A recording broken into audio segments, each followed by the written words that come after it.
الحمد لله والصلاة والسلام على سيدنا محمد وعلى آله وأصحابه أجمعين. أما بعد فأعوذ بالله من الشيطان الرجيم. بسم الله الرحمن الرحيم. واعتصموا بحبل الله جميعا ولا تفرقوا واذكروا نعمة الله عليكم إذ كنتم أعداء فألف بين قلوبكم فأصبحتم بنعمته إخوانا وكنتم على شفا حفرة من النار فأنقذكم منها كذلك يبين الله لكم آياته لعلكم تهتدون. واعتصموا بحبل الله جميعا. تم اللہ کی رسی کو، ہدایت کی رسی کو مضبوطی سے پکڑے رہو. ولا تفرقوا، اور متفرق نہ ہو. اور اللہ کی نعمت کو اور اس کی مہربانی کو یاد کرو. اذ کنتم اعداء، تم آپس میں ایک دوسرے کے دشمن تھے. فألف بین قلوبکم، پھر اللہ نے تمہارے دلوں میں الفت اور محبت ڈال دی. فأصبحتم بنعمتہ اخوانا، اور تم پھر اللہ کی اس مہربانی سے آپس میں بھائی بھائی ہو گئے. وَكُنْتُمْ عَلَى شَفَا حُفْرَةٍ مِّنَ النَّارِ، تم جہنم کی آگ کے کنارے پہ تھے. فَأَنْقَذَكُمْ مِنْهَا، اللہ نے تمہیں اس سے بچا لیا. وَاعْتَصِمُوا بِحَبْلِ اللَّهِ جَمِيعًا، تم اللہ کی ہدایت کی رسی کو مضبوطی سے پکڑے رکھو. وَلَا تَفَرَّقُوا وَاذْكُرُوا نِعْمَةَ اللَّهِ. اس آیت میں اللہ کی طرف سے ایک عظیم الشان نعمت کی یاد دہانی ہے. زندگی اللہ کی بہت بڑی نعمت ہے، اور اس نعمت سے آدمی ہزاروں اور لاکھوں نعمتوں سے فائدہ اٹھاتا ہے. لیکن اگر زندگی میں ایمان نہ ہو اور اسلام نہ ہو تو اس کی زندگی کی حقیقت سوائے اس کے کہ جہنم تک جانے کے لیے ایک پل ہے، اس سے زیادہ اس کی کوئی حیثیت نہیں. یہ زندگی اللہ کی بہت بڑی نعمت ہے، اور اس میں ہزاروں نعمتوں سے انسان فائدہ اور لطف اٹھاتا ہے. لیکن نعمت اسلام نہ ہو، ایمان کی حقیقت اور اسلام کی زندگی نصیب نہ ہو تو یہ زندگی ایک پل ہے صرف جہنم تک جانے کے لیے. اس کی حقیقت اس سے بڑھ کر کچھ نہیں.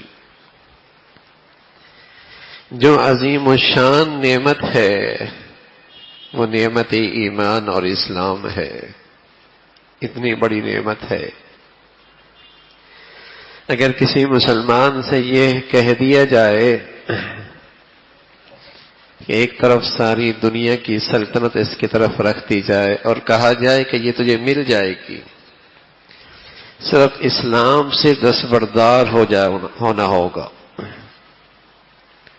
تو یہ سنتی ہی بے ہوش ہو جائے یک لخت اور کہے کہ نہ جانے مجھ سے کون سا ایسا گناہ ہو گیا ہے کہ مجھ سے یہ کہا جا رہا کہ سلطنت مل جائے گی، ایمان چلا جائے گا.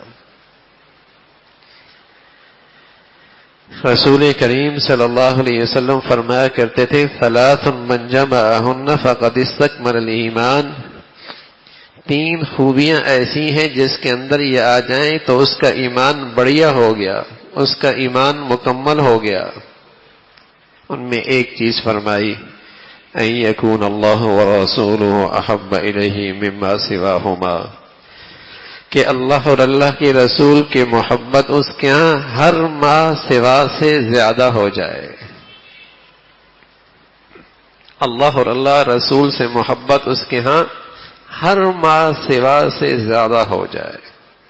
محبت چیز ہی ایسی ہے، جہاں محبت سچی ہوا کرتی ہے وہاں اطاعت اور فرما برداری بھی ہوا کرتی ہے.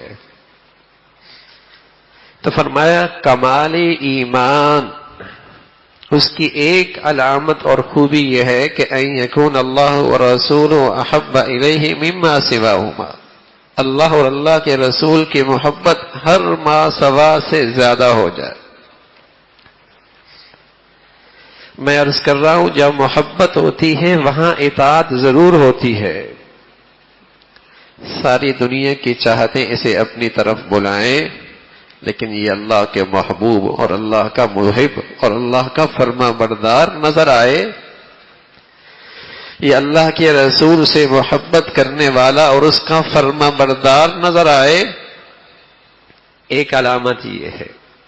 دوسری آپ علیہ الصلوۃ والسلام فرمانے لگے وَأَن يَكْرَهَ أَن يَعُودَ إِلَى الْكُفْرِ كَمَا يَكْرَهَ أَن يُقْذَفَ فِي النَّارِ، اگر اسے یہ خیال بھی آ جائے کہ یہ کفر کی زندگی کی طرف جا سکتا ہے، خواب بھی آ جائے، خیال بھی آ جائے کہ یہ کفر کی زندگی کی طرف جا سکتا ہے، تو اسے ایسی تکلیف محسوس ہو، ایسا درد محسوس ہو، ایسی وحشت ہونے لگے جیسے اسے آگ میں ڈال دیا گیا ہو. اس خیال سے اسے اتنی تکلیف ہونے لگ جائے کہ میں کفر کی طرف جا سکتا ہوں. سویا ہوا ہے، خواب آ گئی ہے اور خواب میں چیخ کے اٹھتا ہے. سارے گھر والے اکٹھے ہوتے ہیں، کیا ہوا؟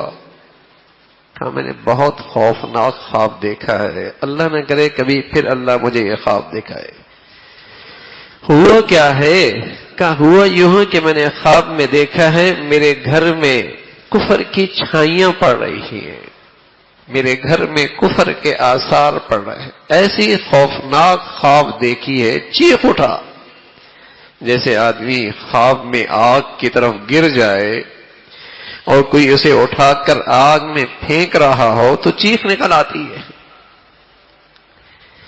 ایسی اسے چیخ اس کے اندر سے نکلے، درد محسوس کرے کہ میرے گھر میں کفر کی چھائیاں، میرے گھر میں اس کفر کے رسم و رواج. تو رسول کریم صلی اللہ علیہ وسلم فرمانے لگے فقد استکمل الایمان، کمال ایمان ہے جسے اللہ اور اللہ کے رسول کی محبت ہر ما سوا سے زیادہ اور کفر کی زندگی کی طرف خیال کا آنا بھی اس کے لیے ایسی تکلیف کا باعث ہو جیسے اسے آگ میں پھینک دیا ہو. اور دنیا میں جس سے بھی تعلق رکھے، جس سے بھی محبت رکھے، جس سے بھی تعلق رکھے، جس سے بھی محبت رکھے، جس سے بھی محبت رکھے، جس سے بھی تعلق رکھے، وہ تعلق اور محبت اللہ اور اللہ کے رسول کی نسبت سے ہو. وہ محبت اور تعلق اللہ اور اللہ کے رسول کی نسبت سے ہو. یہ تین خوبیاں ہیں کمال ایمان کی. انسانی تاریخ کے جھگڑے کتنے ہیں، کتنے تھے جب اسلام آیا تھا. نسل کے جھگڑے تھے، رنگ کے جھگڑے تھے، زبان کے جھگڑے تھے، قبائل کے جھگڑے تھے، تمدن کے جھگڑے تھے، امیر غریب کے جھگڑے تھے، کسان کے جھگڑے تھے، نہ جانے کتنے اس انسانی تاریخ کے جھگڑے تھے. لیکن قرآن کیا کہتا ہے؟ فَأَلَّفَ بَيْنَ قُلُوبِكُمْ فَأَصْبَحْتُمْ بِنِعْمَتِهِ إِخْوَانًا. اللہ کی یہ نعمت کیا ملی ہی، اسلام کیا آیا، ایمان کی حقیقت کیا نصیب ہوئی کہ یہ سارے جھگڑے ختم ہو کے رہ گئے اور تم سب بہم شیر و شکر ہو گئے. فَأَصْبَحْتُمْ بِنِعْمَتِهِ إِخْوَانًا. رنگ کے جھگڑے، علاقیت کے جھگڑے، قومیت کے جھگڑے، اور امیر غریب کے جھگڑے، رنگ نسل کے جھگڑے، علاقیت کے جھگڑے سب ناپید ہو گئے۔ فَأَصْبَحْتُمْ بِنِعْمَتِهِ إِخْوَانًا، نعمت ایمان کے بدولت، نعمت اسلام کے بدولت تم بہم شیر و شکر ہو گئے۔ وَأَلَّفَ بَيْنَ قُلُوبِكُمْ، فَأَلَّفَ بَيْنَ قُلُوبِكُمْ، فرمایا لو انفقتم ما فی الارض جميعا ما الف بین قلوبکم، ساری دنیا کے خزانے تمہاری تجوریوں میں ہوں اور تم چاہو کہ تمہارے یہ آپس کے جھگڑے ختم ہو جائیں، یہ آپس کی نفرتیں مٹ جائیں، یہ آپس کا بغض ختم ہو جائے اور تم ایک جان ہو جاؤ، فرمایا ساری دنیا کے خزانے خرچ کر ڈالو تب بھی یہ آپس کی محبتیں نہیں لا سکتے۔ یہ تو اللہ کی مہربانی ہے، یہ قوت، یہ طاقت اللہ نے اس نعمت ایمان اور اسلام میں رکھی ہے۔ اگر یہ خالص ہو، اگر اس میں ملاوٹ نہ ہو، اگر اس میں خالص خلوص ہو، اس میں ملاوٹ نہ ہو، تو اس کی یہ طاقت ہے کہ یہ مسلمانوں کو ایک کر دیتی۔ گوند میں ملاوٹ ہو جائے تو کاغذ کے ٹکڑے ایک نہیں ہوتے، کاغذ کے ٹکڑے ایک نہیں ہوتے، اور اگر گوند خالص ہے اور کاغذ کے ٹکڑوں کے سائز مختلف ہی صحیح کیوں نہیں، لیکن گوند سے کاغذ ایک شکل اختیار کر لیتا، ایک کاغذ کی شکل اختیار کر لیتا ہے۔ ان کی زبانیں مختلف، ان کے علاقے مختلف، ان کے قبائل مختلف، ان کے جسے کہیں کہ رہائشیں اور وطن مختلف، رنگ مختلف، سب مختلف ہیں، لیکن ایمان ایسی چیز ہے ان سب کو ایک کر دیتا ہے۔ بلال ہیں، حبشہ سے ہیں، صہیب ہیں، روم سے ہیں، سلیمان ہے، فارس سے ہیں، کوئی بنو امیہ کا ہے، کوئی قریش کا ہے، کوئی کسی ملک کا، کوئی کسی رنگ کا، کوئی کسی زبان کا، لیکن مدینہ کے گلیوں میں یوں لگتے جیسے سب ایک ماں باپ کی اولاد ہے۔ یہ اس ایمانی زندگی کا ثمرہ ہے، یہ اس کا خوبصورت نتیجہ ہے، اور یہ مسلمانوں کی بڑی طاقت ہے، یہ مسلمانوں کی بڑی قوت ہے کہ مسلمانان عالم اور ملت اسلامیہ یکجان ہو جائے۔ سبحان اللہ۔ لیکن اس کی روح کیا ہے؟ ایمان ہے، اسلام ہے۔ جسم کے اندر سے روح نکل جائے تو جسم اپنے اعضاء کو نہیں سنبھال سکتا، بکھرنے لگتے ہیں، اور بکھرتے بکھرتے ریزہ ریزہ ہو جاتے ہیں۔ روح ہے تو اعضاء اور جوارح جسم کے ساتھ جڑی ہوئی ہیں، ایک جسم لگتا ہے۔ روح نکل جائے، آنکھیں نکل جائیں گی، ہاتھ جدا ہو جائیں گے، پاؤں علیحدہ ہو جائیں گے، اعضاء اور اس کی ہڈیاں اور اس کا گوشت سب علیحدہ علیحدہ ہو جائے گا۔ روح ہے نا اس امت کی اور ملت اسلامیہ کی روح، کہ اسے ایک طاقت بنا کے رکھے، ایک قوت بنا کے رکھے، ایک جان بنا کے رکھے، وہ ایمان ہے، وہ اسلام کی مبارک زندگی ہے۔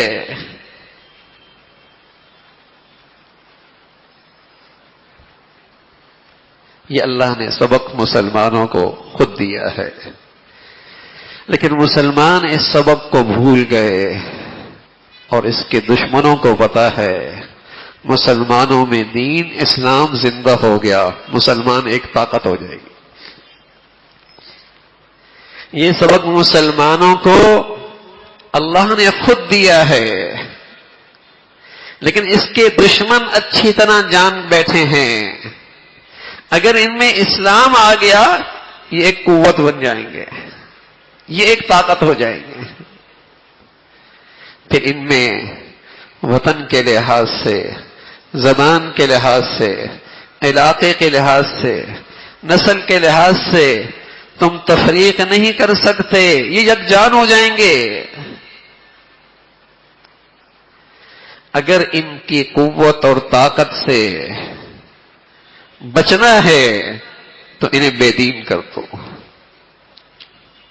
انہیں دین اسلام سے دور کر دو، پھر یہ ٹکڑوں میں تقسیم ہو جائیں گے، پھر یہ گروہوں میں تقسیم ہو جائیں گے، پھر یہ جماعتوں میں تقسیم ہو جائیں گے، یہ پھر وطنوں میں تقسیم ہو جائیں گے، پھر یہ زبانوں پہ تقسیم ہو جائیں گے، پھر یہ تقسیم در تقسیم ہوتے ہوتے اپنا وجود بھی کھو بیٹھیں گے. تو وَاعْتَصِمُوا بِحَبْلِ اللَّهِ جَمِيعًا وَلَا تَفَرَّقُوا وَاذْكُرُوا نِعْمَتَ اللَّهِ. ایمان والو، اللہ کی اس عظیم نعمت کو یاد رکھو، نعمت اسلام. جو اس روئے زمین کی سے ہر نعمت سے بڑی دولت، یہ عظیم نعمت اللہ نے عطا فرما رکھی ہے، اس کی قدر کیجئے، اس کی قدر کیجئے. یہ اصل مسلمانوں کی طاقت ہے. مسلمانوں میں اسلام کی بہار آ جائے، اسلام کی قوت آ جائے. اب ایمان کی زندگی کس سطح کی ہے تو اس کے لیے اللہ کے نبی نے پیمانہ دیا ہے، اس کے لیے اللہ کے نبی نے ایک معیار دیا ہے کمال ایمان کا، کہ اللہ اور اللہ کے رسول سے محبت ہر چیز سے زیادہ، ہر مال سوا سے زیادہ، اور کفر کی زندگی سے نفرت ہو جائے، گھن آ جائے. وَكَرَّهَ إِلَيْكُمُ الْكُفْرَ وَالْفُسُوقَ وَالْعِصْيَانَ وَكَرَّهَ إِلَيْكُمُ الْكُفْرَ وَالْفُسُوقَ وَالْعِصْيَانَ. جب ایمانی اسلامی زندگی صحت مند ہوتی ہے، اور جن کی زندگیوں میں ہوتی ہے، اللہ کہہ رہے انہیں گناہوں کی زندگی سے گھن آنے لگتی، انہیں گناہوں کی زندگی سے، کفر کی زندگی سے گھن آنے لگتی ہے. وَكَرَّهَ إِلَيْكُمُ الْكُفْرَ وَالْفُسُوقَ وَالْعِصْيَانَ. ایک شخص آئے، کہنے لگے یا رسول اللہ مل ایمان، مجھے کیسے پتہ چلے گا میرا ایمان صحت مند ہے یا بیمار ہے، صحت مند ہے، بیمار ہے بھی یا نہیں، مجھے اپنے ایمان کا اندازہ کیسے ہوگا؟ تو رسول کریم صلی اللہ علیہ وسلم فرمانے لگے اذا سرتک حسنتک وساءتک سیئتک فانت مومن. جب تجھے نیکی اور نیکی کی زندگی خوش کر لے، اور تجھے گناہ اور گناہ کی زندگی بے چین اور پریشان کر دے، سمجھ لے تو ایمان والا. سبحان اللہ، سمجھ لے تو ایمان والا. اگر کوئی شخص غلطی سے زہریلی چیز کھا لے اور اسے پتہ چل جائے کہ زہریلی چیز اندر چلی گئی ہے، بتائیے کیا حال ہوتا ہے؟ کیسے دوڑتا ہے، کیسے بھاگتا ہے، طبیب کے پاس جاتا ہے، ڈاکٹر کے پاس جاتا ہے، ہسپتال میں بھاگتا ہے. جب تک اس زہریلی چیز کا اثر ختم نہ ہو چین نہیں آتا. رسول کریم صلی اللہ علیہ وسلم فرمانے لگے جس کی زندگی میں کسی غلطی سے اور نادانی سے گناہ کا زہر چلا گیا، وہ بھی ایسی دوڑتا ہے، چین نہیں آتا جب تک کہ اس زہر کا ازالہ نہ کر لے. سبحان اللہ، کبھی اسی درجے کا ایمان تھا. ایک شخص آیا حضور علیہ الصلوۃ والسلام کی خدمت میں، کہنے لگا یا رسول اللہ زنا ہو گیا ہے، سزا جاری فرما دیجیے. زنا ہو گیا ہے، سزا جاری فرما دیجیے. اور اسے اچھی طرح پتا تھا کہ اس گناہ کی سزا کیا ہے. ساری دنیا کے سامنے پتھروں کے ذریعے سنسار کیا جائے گا اور دنیا دیکھے گی مجھ پہ پتھر برس رہے ہیں. اسے یہ پتا تھا، لیکن یہ گناہ اس خلوت اور تنہائی میں چین نہیں لینے دے رہا تھا، اور بے چین ہو کے حضور علیہ الصلوۃ والسلام کی خدمت میں آ گئے. جیسے کوئی آدمی زہر کھا لیتا ہے، طبیب کے پاس دوڑتا ہے، ڈاکٹر کے پاس دوڑتا ہے، اس سے گناہ کا زہر اس سے ہو گیا، یہ بھی طبیب اعظم کی طرف دوڑ رہا ہے، اس سے کوئی دوا لے لوں، اس سے کوئی دوا لے لوں اور اس گناہ کا اثر میری زندگی سے ختم ہو جائے، چین نہیں آ رہا. اللہ کے نبی چہرہ پھیر لیتے ہیں، وہ دوسری طرف سے آتے ہیں، پھر چہرہ پھیر لیتے ہیں، وہ تیسری طرف سے آتا ہے، پھر چہرہ پھیر لیتے ہیں. اس کا اصرار ہے. اللہ کے نبی صلی اللہ علیہ وسلم اس کے ساتھیوں سے پوچھتے ہیں کوئی دماغی خلل تو نہیں ہے، کوئی صحت کی خرابی تو نہیں ہے؟ کہ یا رسول اللہ ہم اسے اچھا بھلا سمجھتے ہیں، کوئی دماغی خلل نہیں. اللہ کے نبی صلی اللہ علیہ وسلم اس پہ سزا جاری فرماتے ہیں، اور سزا جاری ہوتی ہے. پتھروں سے اسلی کے حد ہے، اقرار کر رہا ہے، اور حدود ایسی چیزیں ہیں کوئی بھی اس کو معاف اور درگزر نہیں کر سکتا، اس میں ترمیم نہیں کر سکتا اور اس کو منسوخ نہیں کر سکتا. اللہ کی حدود ہیں، گواہی خود دے رہے ہیں، سزا جاری ہوتی ہے، پتھر مارے جا رہے ہیں. لیکن وہ شخص پتھر تو کھاتا ہے، زندگی سے ہاتھ دھوتا ہے، لیکن اسے اطمینان ہے، اس کو اطمینان ہے کل بارگاہ خداوندی میں سرخرو ہو جاؤں گا، کل بارگاہ خداوندی میں سرخرو ہو جاؤں گا. آج سزا پا رہی ہے، گناہ کی گندگی ختم ہو گئی ہے، صاف ستھرا ہو گیا ہوں.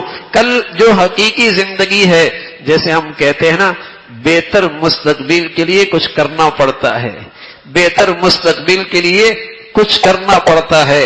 انہیں ایمان صاحب بصیرت بناتا ہے، انہیں ایمان دور اندیش بناتا ہے، انہیں ایمان دور اندیش بناتا ہے. چلو دنیا کی یہ تکلیف اٹھا لو، لیکن اپنا بہتر مستقبل بنا لینا، اللہ کی بارگاہ میں سرخرو ہو کے جائیں گے. تو یہ ایمان کی زندگی ہے. رسول کریم صلی اللہ علیہ وسلم فرمانے لگے ایمان اذا سرتک حسنتک وسأتک سیئتک فانت مومن. جب تجھے نیکی کی زندگی خوش کر دے اور گناہ تجھے بے چین کر دے، پریشان کر دے، جیسے زہر نکل جائے، چین نہیں رہتا. کوئی زہر کھا کے کھانے پہ نہیں بیٹھا رہتا، پلنگ پہ نہیں لیٹا رہتا اور گھر پہ آرام نہیں کیا کرتا، دوڑتا ہے طبیب کی طرف، علاج دیکھتا ہے، طے کرتا ہے اس کا زہر کا اثر ختم ہو. ایک صاحب ایمان جسے اللہ ایمان کی حقیقت دے دے، اگر اس سے کوئی گناہ سرزد ہو جاتا ہے، چین نہیں آتا جب تک کہ اس گناہ کا اثر ختم نہ کر لے. تو میرے عزیزو، یہ وہ نعمت ہے جو ہماری زندگی ہے، جو ہماری طاقت ہے، جس میں ہماری مشکلات کا حل ہے، جس میں ہمارے لیے دنیا آخرت کی کامیابی اور فلاح ہے. وہ نعمت اسلام ہے. اللہ ہمیں اس کی قدردانی نصیب فرما دے. وآخر دعوانا الحمدللہ رب العالمین.